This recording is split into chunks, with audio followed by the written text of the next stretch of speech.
Tadi saya baru ada orang forward pada saya. Apparently mungkin ada penyokong apa orang kata, penyokong DAP ke apa ke kan, yang tak puas hati dengan saya berkenaan dengan statement saya pagi tadi ke apa. So mereka ada sebarkan satu video, bukan video, satu gambar untuk mungkin mengskandalkan saya ke memalukan saya ke apa, saya tak tahulah apa niat mereka tuan-tuan. Cuma jangan risau, gambar ini bukanlah gambar macam ANW Agus Wahab ke, bukan macam tu tuan-tuan. Saya tak ada benda-benda macam tu lah. Ini gambar yang mereka viralkan adalah gambar saya tengah makan di satu restoran yang terbuka dengan seorang ahli politik, Datuk Khairuddin. Datuk Khairuddin ini adalah dulu ahli UMNO. Dia naib ketua bahagian di Nibung Tebal ke tak salah saya. Lepas tu dia kena buang, tak salah saya dia kena pecat ke apa dia UMNO, saya tak pastilah. Lepas tu dia masuk parti lain dan dia memang pengikut Tegar Dr. Mahathir lah. So mungkin orang-orang ini buatkan viralkan video itu, gambar ini, konon untuk mengatakan bahawa tengoklah Syam Jalil ni cakap dengan orang Mahathir lah, apa benda semua. So niat mereka mungkin nak memburuk-burukkan saya ke apa, ataupun macam-macam lah tuan-tuan. Cuma saya nak jawab macam ni.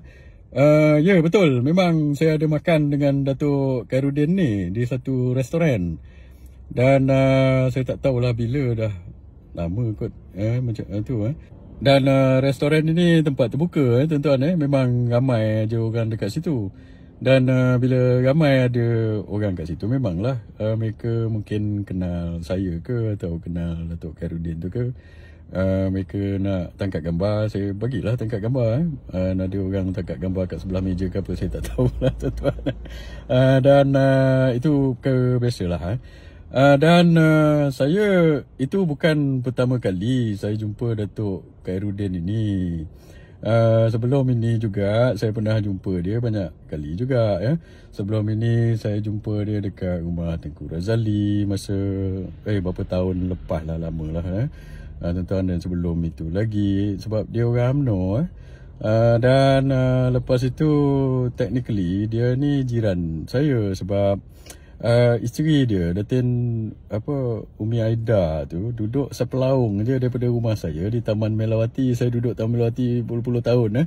Dan Umi Aida duduk, tak salah saya, 10-20 meter daripada rumah saya. Dan juga tanah Datuk Khairuddin ni di Putrajaya adalah di belakang tanah saya dekat Precinct 10. So that makes us jiran lah.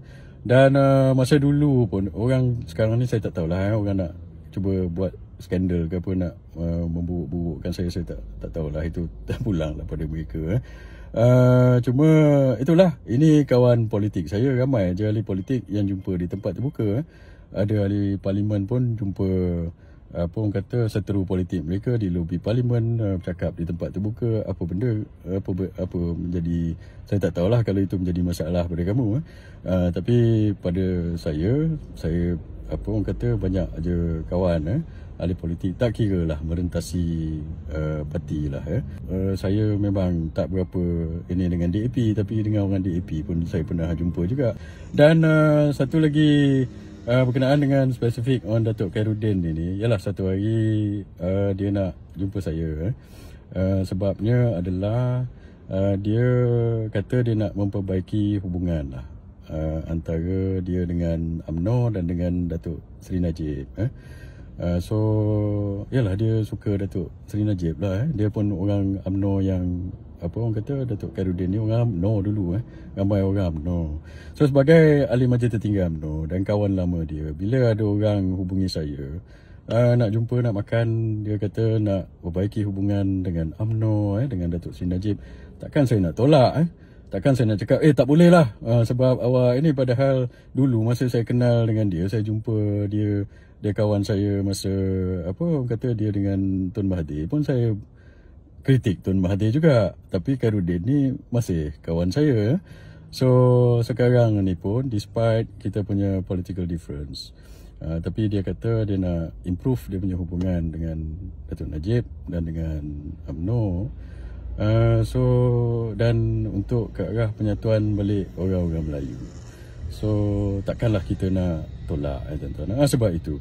Cuma kepada siapa yang nak memburuk-burukkan saya tu, nak viralkan gambar ini, nombor satu, saya nak cakap cukup-cukuplah nak fitnah orang, nak buruk-burukkan orang. Budaya ini apa orang kata, budaya lama ini yang menghancurkan kita. Saya tak main sangat politik negatif ni tuan-tuan, sebab tu saya tak main politik peribadi. Saya berseteru dengan Dr. Mahathir, saya berseteru dengan saya kritik Anwar Ibrahim, tapi saya tak pernah kritik dia personally. Saya tak pernah panggil Anwar Ibrahim peliwat ke, Dr. Mahathir Firaun ke, saya tak pernah panggil. Biar orang lain lah. So saya kritik berkenaan isu dasar, sebab untuk membangunkan Malaysia itu yang kita perlu buat. Dan kepada orang-orang yang nak fitnah saya dan try hard sangat nak memburuk-buruk saya ni, satu je lah saya nak cakap, cuba lagi lah tuan-tuan. bukan saya nak inilah, tapi itulah dia. Politik Malaysia ni terlampau toksik. Saya cuma nak kata fokus kepada isu-isu yang boleh membawa negara ini ke arah yang lebih tinggi, bukan politik-politik macam ini. Dan juga fokus macam mana untuk kita menyatu padukan orang-orang Melayu dan Islam balik. Jangan memecah-mecahkan lah, memecah belahkan.